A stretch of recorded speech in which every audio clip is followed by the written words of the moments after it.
Hello दोस्तों, आपका स्वागत है हमारे यूट्यूब चैनल MBSA इंस्टीट्यूट के अंदर। आज हम बात करने वाले हैं रीजनिंग के बारे में, यानी कि तर्कशक्ति। ठीक है, यानी कि जितने भी पार्ट हैं तर्कशक्ति के, जैसे कि भाषिक तर्कशक्ति, आभाषिक तर्कशक्ति, और उसके बाद में हम बात करेंगे आधारभूत तथ्यों के भी बारे में। ठीक है ना, यानी कि यहाँ पे हम लोग 3 टॉपिक कवर करेंगे तर्कशक्ति के: verbal reasoning, non verbal reasoning और फंडामेंटल जो फैक्ट्स हैं वो। ठीक है, और इसके अंदर रीजनिंग के सारे इंपॉर्टेंट जो टॉपिक होंगे ना वो हम कवर कर लेंगे।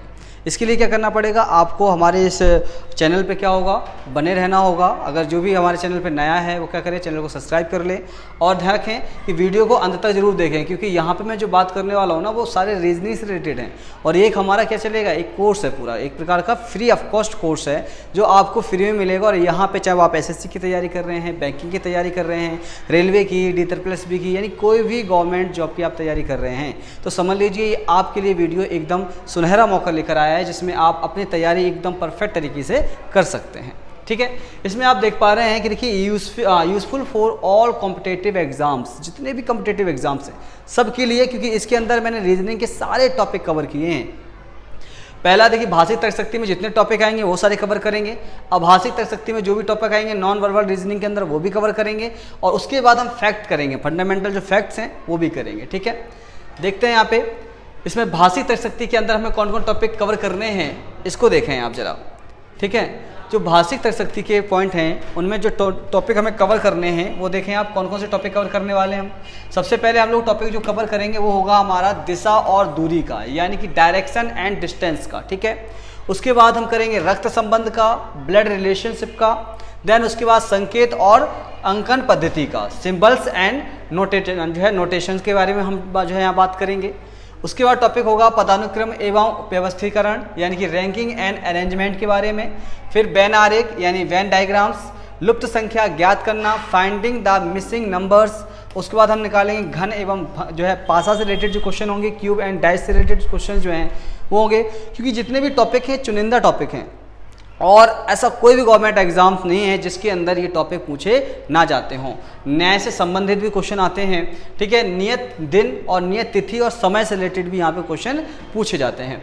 वर्णमाला, वर्गीकरण, श्रृंखला जिसको सीरीज कहते हैं, और कूट लेखन और कूट जो है कह सकते हैं वाचन, यानी कि कोडिंग एंड डिकोडिंग के बारे में भी हम अपनी सीरीज के अंदर कवर करेंगे। ध्यान रखना, तो ये होगा हमारे भाषिक तर्कशक्ति यानी कि वर्बल रीजनिंग के अंदर जो टॉपिक हमें कवर करने हैं वो टॉपिक रहे हमारे ये। ठीक है, कोई दिक्कत देखिएगा। उसके बाद देखें हम जो आभाषिक तर्कशक्ति है उसमें कौन कौन से टॉपिक कवर करने वाले हैं, तो उसमें आप देखेंगे कि सबसे पहले अगर हम बात कर रहे हैं तो उसमें जो टॉपिक हम कवर कर रहे हैं वो कर रहे हैं दर्पण एवं जल प्रतिबिंब का। यानी कि आपने देखा होगा कि इससे रिलेटेड क्वेश्चन जो हैं बहुत ज़्यादा पूछे जाते हैं कि कोई वस्तु दर्पण के सामने रखी है तो उसका प्रतिबिंब कैसा बनेगा। इस तरीके से क्वेश्चन जब आएंगे, और जब वस्तु जल में, यानी कि जल है, तालाब के सामने कोई खड़ा हुआ है, या तालाब का मतलब एक पहाड़ है और नीचे पानी है, तो पहाड़ की जो आकृति पानी में किस तरीके से दिखाई देगी, इससे संबंधित क्वेश्चन भी हम यहाँ पे लगाएंगे। कागज़ के टुकड़े एवं मोड़ से भी है कि कागज़ के टुकड़े मोड़ दिए, उनमें छेद कर दिया, फिर कितने उसमें छेद होंगे, इस तरीके से क्वेश्चन जो होगा वो भी यहाँ पे हम बात करेंगे नॉन वर्बल रीजनिंग के अंदर। प्रतिरूप पूर्ण करना मतलब होता है कम्पिटिटिव ऑफ फिगर्स के बारे में बात करेंगे। जितने भी आकृतियां हैं उनकी अगली स्लाइड क्या होगी, अगला रूप क्या होगा, इससे रिलेटेड भी क्वेश्चन यहाँ पे हम लोग करेंगे। बात करते हैं छिपी हुई आकृतियां। कई बार क्या होता है कि हमारे पास पूरा फिगर होता है, तैयार होता है, उसमें कुछ चीज़ें मिसिंग कर देते हैं, उन्हें कैसे ढूंढना है इसके बारे में बहुत ईजी तरीके से हम लोग बात करेंगे। आकृतियों का विचलन यानी कि division and figures of figures क्या है, डिवीजन ऑफ फिगर क्या है, इसके अंदर हम बात करने वाले आकृति को विचलन, यानी कि जो आकृतियां हैं, जो उनकी शेप हैं, उनमें किस तरह का बदलाव आता है उनके बारे में हम बात करेंगे। ठीक है, उसके बाद फाइनली हमारे पास में जो टॉपिक रहेगा लास्ट में वो बहुत ही इंपॉर्टेंट होगा, जिसको कहते हैं हम आधारभूत तथ्य, यानी फंडामेंटल जो फैक्ट्स हैं ये कवर करेंगे हम। उसके बाद जैसे कि देखें यहाँ पे घूर्णन, रोटेशन के बारे में बात करेंगे, भ्रमण, विचलन एवं परिक्रमा के बारे में हम बात करेंगे, दूरी को मापने के बारे में हम बात करेंगे, मेजरमेंट ऑफ द डिस्टेंस। उसके बाद हम कोण को मापने की बात करेंगे, जो कोण की माप होती है, एंगल कितने का है, कितने डिग्री का एंगल बन रहा है। तो इस सारे जो हैं ये इसको क्या कहते हैं हम लोग, इसको बोलते हैं फंडामेंटल फैक्ट्स, आधारभूत तथ्य। इनसे जो हम पॉइंट करेंगे ये वाले पॉइंट हमें कवर करेंगे। इससे होगा क्या कि आप किसी भी प्रकार की कॉम्पिटिटिव एग्जाम की तैयारी कर रहे हैं ना, ये सब के सब क्वेश्चन यानी कि सब के सब टॉपिक उससे क्वेश्चन बनते हैं और वो क्वेश्चन पूछे जाते हैं आपके प्रत्येक एवरी जितने भी कम्पिटिटिव एग्जाम्स हैं सब में पूछे जाते हैं। इसलिए कन्फ्यूज़न नहीं होना है, बस साथ में बने रहना है और हमेशा ध्यान रखिएगा इसमें किसी प्रकार की आपको कोई भी डाउट लगता है तो आप क्या करेंगे, कमेंट करेंगे और कमेंट में आप अपने डाउट वगैरह पूछ सकते हैं, ठीक है। उसके बाद आप देखें यहाँ पे, ये देखें सबसे पहले हमारा पॉइंट क्या था, मैंने बताया था कि जो हमारे पास में भाषिक जो रीजनिंग है, भाषिक तक शक्ति है यानी कि वर्बल जो रीजनिंग है, उसका सबसे पहला जो टॉपिक है वो है दिशा और दूरी। क्या है? दिशा और दूरी है। तो सबसे पहले हम ये पढ़ लेते हैं कि दिशा और दूरी को, पहले तो दूरी कैसे निकालेंगे और दिशाएं कैसे पता चलेंगी। तो देखिएगा हमारे पास क्या होता है कि 4 दिशाएं होती हैं। कितनी दिशाएं होती हैं? 4, यानी कि उत्तर, दक्षिण, पूरब और पश्चिम, इस प्रकार की 4 दिशाएं होती हैं। आपको याद कैसे करना है? अगर आपको याद नहीं है तो ध्यान रखिएगा, इसमें घबराने की बिल्कुल भी ज़रूरत नहीं है, क्योंकि दिशा और दूरी के अंदर सबसे पहले हम बात करेंगे किसकी? दिशा की। तो देखिएगा ये हमारे अर्थ है और अर्थ में आप देखेंगे ऊपर क्या होता है? नॉर्थ होता है, उत्तर होता है, नीचे साउथ होता है, दक्षिण होता है, इस साइड में राइट साइड में देखो मैं खड़ा हूं ना सीधे, तो मेरा लेफ्ट इधर है और मेरा राइट इधर है। तो मेरा राइट देखो, लेफ्ट में क्या होगा? मेरा वेस्ट हो जाएगा और राइट में क्या हो जाएगा? ईस्ट हो जाएगा। तो नॉर्थ, साउथ और ईस्ट, वेस्ट, इस तरीके से याद करना है। यानी कि ये हो जाएगा हमारा उत्तर, ये हो जाएगा हमारा दक्षिण, ठीक है ना, और उसके बाद ये होगा हमारा पूर्व, ये हो जाएगा पूर्व, और ये होगा हमारा पश्चिम। क्या हो जाएगा? हमारा पश्चिम हो जाएगा, ठीक है ना। इस तरीके से आपको देखना है। पृथ्वी को दिशा में हमने कन्वर्ट कर दिया है, पृथ्वी को दिशा में कन्वर्ट कर दिया है, क्लियर। अब देखना ये वाला जो भाग है पृथ्वी का, ये वाला जो भाग दिख रहा है ना, ये वाला भाग, ये वाला भाग, तो ये नॉर्थ और वेस्ट में आ रहा है, तो ये वाला भाग नॉर्थ वेस्ट कहलाएगा। ये वाला भाग नॉर्थ और ईस्ट में आ रहा है तो ये नॉर्थ ईस्ट कहलाएगा। उसके बाद देखो ये वाला नॉर्थ साउथ में आ रहा है तो ये वाला भाग नॉर्थ साउथ कहलाएगा, और ये कहलाएगा हमारा साउथ वेस्ट, ठीक है ना। तो इम्पॉर्टेंट चीज़ क्या है, हमें डायरेक्शंस को पता लगाना बहुत ज़रूरी है। अब आप जब पेपर कर रहे होते हैं, जैसे अगर मान लिया एग्जाम में पेपर आ गया, तो पेपर का हमेशा जो ऊपर वाला भाग होगा, जैसे पेपर मान लीजिए हमारा पेपर है, इस पेपर का ऊपर वाला भाग क्या होगा? नॉर्थ होगा, नीचे वाला साउथ होगा, और ये हमारा ईस्ट होगा, और ये हमारा क्या हो जाएगा? वेस्ट हो जाएगा। तो इससे आपको याद रखना है, आपको ये नहीं देखना सूरज कहाँ से निकल रहा है, डूब कहाँ रहा है, इससे कोई मतलब नहीं है आपको, ठीक है। हम सब जानते हैं जहाँ से सूरज निकलता है वो पूरब होता है, जहाँ से सूरज निकलता है क्या होता है? पूरब होता है, और जहाँ डूबता है उसे पश्चिम कहते हैं। तो पूरब कहाँ है हमारे पास? पूरब यहाँ पे। तो सूरज कहाँ से निकलेगा? यहाँ से निकलेगा, सूरज हमारा यहाँ से निकलेगा, और डूब कहाँ जाएगा? इधर हमारा सूरज डूब जाएगा। समझ में आई? जब यहाँ से देखिए क्वेश्चन, देखिए सूरज यहाँ से निकल रहा है, डूब यहाँ रहा है, तो सूरज के लेफ्ट में क्या है? नॉर्थ, और साउथ में क्या है? लेफ्ट में है, और दक्षिण में क्या है? दक्षिण वाला भाग आ जाएगा, दक्षिण आ जाएगी दिशा। तो इस तरीके से हम आगे बताएं कैसे करना है कैसे नहीं करना, समझेंगे इस चीज़ को, ठीक है। समझिए यहाँ पे जो मैं बता रहा हूँ उसको समझिए। इसमें यहाँ पे आपको करना क्या है, देखिएगा ये मैंने एक पहले क्रॉस दिया हुआ है, यहाँ पे देखें ऊपर वाला मैंने नॉर्थ बताया है, नीचे वाला पश्चिम बताया है, ये दक्षिण नीचे का है और पूरब का ईस्ट है। देखो इसमें हम डायरेक्ट इसमें देखते हैं कैसे दिशा जो हमें तय करनी है। दिशा को पहले समझना है। ऊपर वाला नॉर्थ है यानी कि उत्तर है, नीचे दक्षिण है, फिर पूरब है और पश्चिम है। अब देखिए अगर हम उत्तर से पश्चिम की ओर आएंगे तो उत्तर से आ रहे हैं ना, तो उत्तर मतलब नॉर्थ, नॉर्थ से कहाँ जा रहे हो आप? वेस्ट की ओर जा रहे हो, पश्चिम की ओर आ रहे हो। और अगर इधर से पश्चिम से आप उत्तर की ओर जाओगे तो वेस्ट टू नॉर्थ हो जाएगा, ठीक है। इसी तरीके से आप इधर देखें, अगर हम इधर जाते हैं नॉर्थ टू ईस्ट जाते हैं तो क्या आएगा? नॉर्थ टू ईस्ट हो जाएगा। और अगर हम ऐसे जा रहे हैं तो ये क्या कहलाएगा हमारा? ये वाला क्या कहलाएगा? ये कहलाएगा हमारा वेस्ट, क्या नाम है? ईस्ट टू नॉर्थ, ये कहलाएगा ईस्ट टू नॉर्थ कहलाएगा, ठीक है। इसी तरीके से आपको इनको बनाना है, ये खुद से प्रैक्टिस करके देखिएगा एक बार, ठीक है। तो आपको डायरेक्शंस क्लियर हो जाएंगे। तो मैं उम्मीद करता हूँ कि आपको डायरेक्शन क्लियर हो गया होगा, ठीक है, कि भैया नॉर्थ कहाँ है, साउथ कहाँ है, ईस्ट कहाँ है और वेस्ट कहाँ है।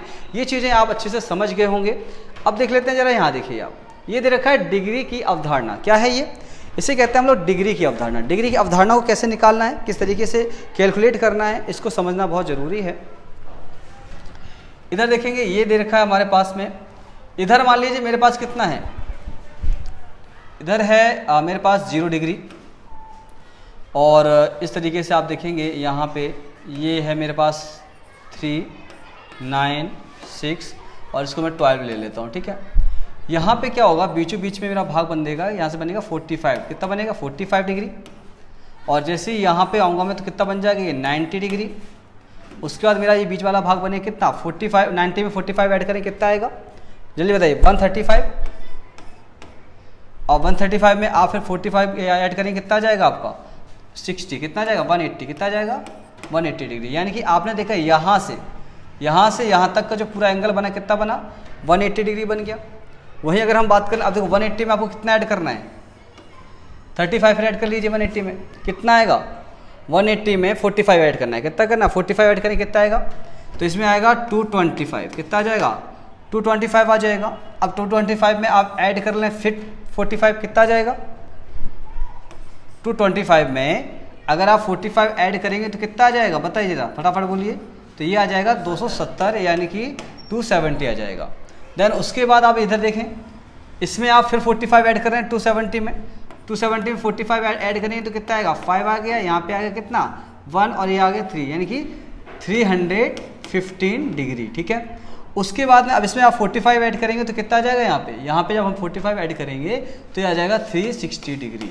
यानी कि जब कोई भी सुई इस तरीके से घूमती हुई इधर पहुँचेगी तो मतलब पूरा 360 डिग्री कवर कर रहा है। तो ये है हमारे एंगल यानी डिग्री, क्या है ये डिग्रियाँ हैं। इसमें क्लॉकवाइज मतलब समझते हैं इस तरीके से, जिसे बोलते हैं क्लॉकवाइज, ये है क्लॉकवाइज और ये है एंटी क्लॉकवाइज। एंटी क्लॉकवाइज मतलब होता है जब घड़ी की सुइयां जब बढ़ती हैं यानी कि 12 से 1, 1 से 2, 2 से 3 चलेंगी तो ये है क्लॉकवाइज। जब उल्टी जाएंगी यानी कि 6 से 5, 5 से 4, 4 से 3, 3 से 2, 2 से 1, 1 से 12, 12 से 11 इस तरीके से जब जाएगी तो इसे कहते हैं हम एंटी क्लॉकवाइज। क्या कहेंगे एंटी क्लॉकवाइज। तो क्लॉकवाइज और एंटी क्लॉकवाइज समझ में आ गया। दायां मोड़ होगा, देखिए दायां मोड़ और बायां मोड़ क्या है। दायां मोड़ देखिए मैं यहाँ पे खड़ा हूँ, मेरा दायां कहाँ है यहाँ पे है, तो दायां मोड़ मेरा इधर हो जाएगा, ये वाला दायां मोड़ होगा। तो दायां मोड़ क्या कहलाएगा एंटी क्लॉकवाइज, सॉरी क्या बोले क्लॉकवाइज कहलाएगा, क्या कहलाएगा क्लॉकवाइज कहलाएगा। और बायां मोड़ क्या होगा, बायां मोड़ ये वाला बायां मोड़ हो रहा है, इस साइड की ओर जा रहा है तो यानी कि ये हो जाएगा एंटी क्लॉकवाइज। तो दायां मोड़ हमेशा क्लॉकवाइज होगा, दायां मोड़ हमेशा क्लॉकवाइज होगा और बायां मोड़ होगा एंटी क्लॉकवाइज होगा। ठीक है, इतना याद रखना है, ध्यान रखना है इस चीज़ को। उसके बाद देखें यहाँ पे डिग्री और दूरी डायरेक्शन एंड डिस्टेंस के अंदर डिग्री की अवधारणा के बारे में हमने बताया, क्लॉकवाइज एंटी क्लॉकवाइज बताया, दायां मोड़ और बायां मोड़ बताया। अब इसको समझिएगा, ये देखिएगा इसमें क्या है, ये एक हमारा क्या है समकोण त्रिभुज है। क्या है ये है समकोण त्रिभुज। इस समकोण त्रिभुज में क्या करना है आपको, देखो ये क्या रहेगा हमेशा एक 90 डिग्री होता है। समकोण में क्या होता है एक 90 डिग्री होगा और 90 डिग्री जब होगा तो इसमें देखिए मैंने इसको ले लिया A, इसको ले लिया मैंने B, इसको ले लिया मैंने C। तो इसका जो फॉर्मूला बनेगा ना, वो फॉर्मूला पता है क्या बनेगा। इस फॉर्मूला को कैसे कवर करना है देखिएगा, इसमें ये जो कर्ण दिख रहा है ना, कर्ण ले लेना है AB का स्क्वायर इक्वल टू AB का स्क्वायर, सॉरी AC का स्क्वायर आएगा, कर्ण का स्क्वायर आएगा। तो AC का स्क्वायर इक्वल टू AB का स्क्वायर प्लस BC का स्क्वायर। इस तरीके से आप क्या करेंगे, हम ये तो कर्ण की वैल्यू यानी h की वैल्यू निकालनी है तो है कर्ण की वैल्यू निकल आएगी, हमें लंबी की वैल्यू निकालनी है तो लंबी की निकल आएगी, और आधार यानी कि बेस की निकालनी है तो हमें आधार की वैल्यू निकल आएगी इस फॉर्मूले के द्वारा। ठीक है ना, तो ये फॉर्मूला याद रखना है आपको। ये समकोण त्रिभुज का फॉर्मूला है, किसका है समकोण त्रिभुज की जो साइड हैं भुजाएं हैं उनको निकालने का एक बहुत अच्छा फॉर्मूला है, याद रखना है इसको, आगे काम आएगा हमारे। देखिएगा तो ये दिशा और डिस्टेंस में अब सबसे पहले हम बात कर लेते हैं, जो मेन टॉपिक थे वो हमने कवर कर लिया है, बेसिक नोट्स कंप्लीट कर लिए हैं। अगर आपने इसको मान लीजिए आपको समझ में नहीं आया तो दोबारा से एक बार क्या करेंगे प्ले करके देख लें और समझ लें, और फिर भी दिक्कत आती है तो कमेंट कर लें। ठीक है, अब हम इसका कह सकते हैं इस टॉपिक का पहला क्वेश्चन लगाने जा रहे हैं, और पहला क्वेश्चन क्या कह रहा है इसको समझना। पहला क्वेश्चन कह रहा है कि A 10 मीटर उत्तर की ओर चलता है तथा 10 मीटर दाएं चलता है। कोई मान लीजिए एक A बंदा है, मान लो A है, वो क्या करता है A ये रहा, देखो A इधर पर है, ठीक है, ये पॉइंट है हमारा A का। ठीक है, A क्या कर रहा है, A 10 मीटर उत्तर की ओर जा रहा है, उत्तर मतलब क्या ऊपर है, A 10 मीटर कहाँ गया उत्तर की ओर गया, इसको 10 ले लीजिए आप, 10 मीटर को कहाँ गया उत्तर की ओर गया, तथा 10 मीटर दाएं चलता है। उसके बाद क्या करता है वो, तो 10 मीटर दाएं चल जाता है। चलो तो उसका राइट साइड यही होगा ना, 10 मीटर दाएं चला। फिर क्या कह रहा है ये, तथा बाएं मुड़ते हुए क्रमशः, बाएं मुड़ रहा है, वो कहाँ मुड़ रहा है, बाएं मतलब ऊपर जाएगा, कहाँ जाएगा ऊपर जाएगा। देख लेते हैं इसको,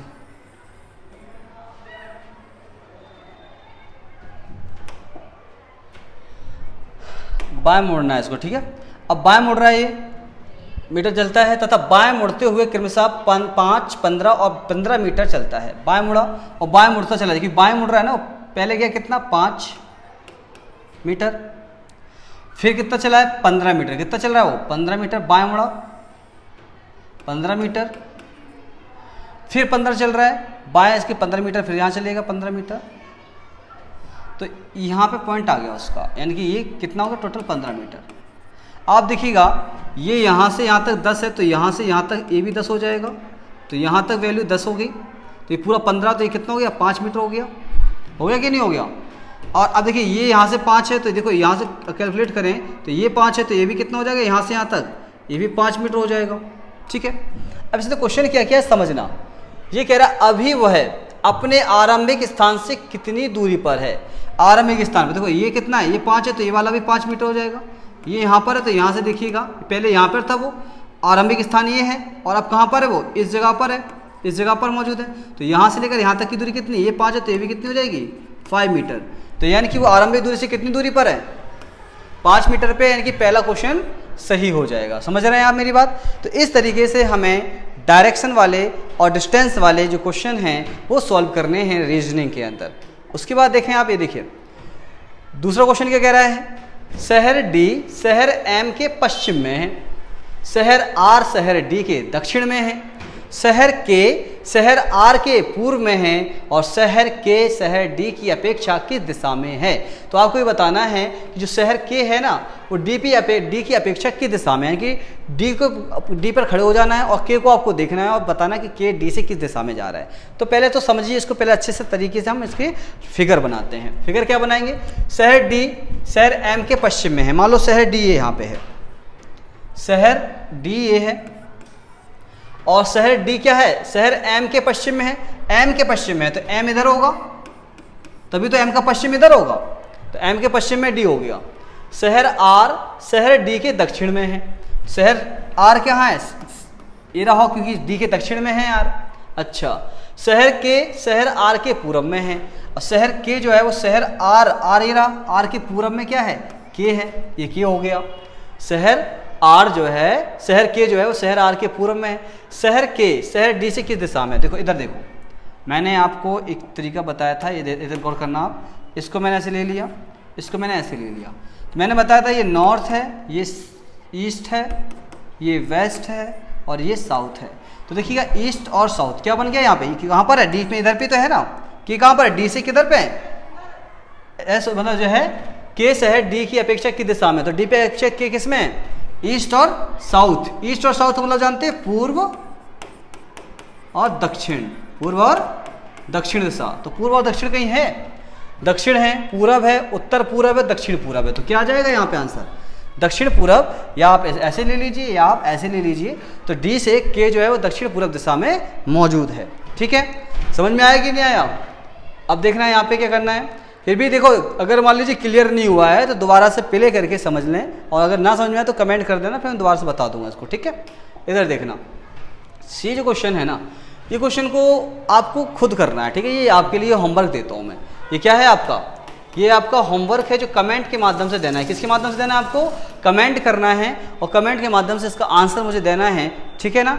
और भी देखिएगा क्या करना है आपको, अगर जो भी स्टूडेंट जो हैं, विद्यार्थी जो नए आए हुए हैं हमारे चैनल पर, वो क्या करेंगे, चैनल को क्या करना है, सब्सक्राइब कर लेना है, वीडियो को लाइक कर लेना है, और जिन लोग आपके फ्रेंड वगैरह जो तैयारी कर रहे हैं ना गवर्नमेंट जॉब की, उनको शेयर भी कर देना, क्योंकि ये सीरीज चलेगी, उसमें पूरा रीजनिंग का जितना भी सिलेबस है ना आपका वो कंप्लीट करवा दिया जाएगा। ठीक है, तो दोस्तों वीडियो में बने रहने के लिए धन्यवाद। जय हिंद, जय भारत।